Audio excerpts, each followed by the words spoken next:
Hi everyone. So this is my week 7 discussion board on the Riverside, California politics. So here I have a short brief of the contents of what will be in this. So first we'll start with the important figures, and then I move on to the three maps, which are congressional, and then the Senate district, and then the Assembly district. And the last two slides will be the gerrymandering effects in California, and the very last one will be the conclusion page. So moving on, we have the important figures of the 39th Division of California. I live in Riverside, literally in Riverside, California, so it's in Riverside County. But our federal senator is, I don't want to mispronounce the name, I might, LaFonza Butler and Alex Padilla. The Congress member of the 39th Division is Mark Takano. Our state senator is Tony Atkins, and the state assembly is Juan Carrillo. So this district actually includes parts of Riverside County, including Hoopa Valley, Riverside, Moreno Valley, and Paris. And it's actually been represented by Mark Takano, who is a Democrat the since the year 2022.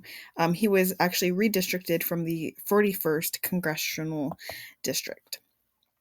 So here I have a map of our congressional district where you can see the 39th Congressional District. It's very inland, and it excludes Ontario and a lot of the surrounding cities and mainly focuses on the inland, like the states that I mentioned earlier. And this again is ran by Mark Takano. So then I'm moving on to the Senate district, who is ran by Senator Tony Atkins. And this is also, it's all in the Inland Empire because Riverside is in the Inland Empire. However, this is more towards the beach areas as well. So like Del Mar, San Diego. And then moving on again, we have the Assembly District, who is ran by Juan Carrillo, and this is a very big district. It actually starts moving way more up towards Northern California than just Southern California, and you can see that on the left where it says Palmdale and Lancaster, which is more towards Northern California, just a wee bit. And then the other border, we have Victorville and Hesperia. So for the gerrymandering effects, I have the definition listed in case you were unsure. But basically it means that there is a corruption basically in to create districts that are only beneficial for political parties. After some research, I don't believe that there are strong signs of gerrymandering effects in California.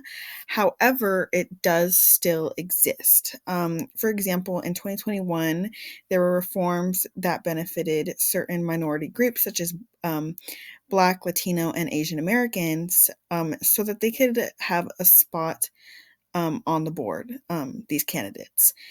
There was no ill intent. However, it did come with consequences, such as San Jose was divided into 4 different districts to maximize the number of Latino members, and San Jose as a whole wasn't very fond of that decision. And then lastly, I have my conclusion, and for my ending statement,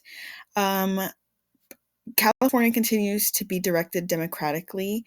It ensures that people from all walks of earth have a voice in the voting system and have people that can represent each of their each citizen that lives in California, not only in the 39th division, but generally as a whole. And then I have my resources listed. And yeah, if you guys have any questions, you can comment on my discussion board on Sunday. Thank you.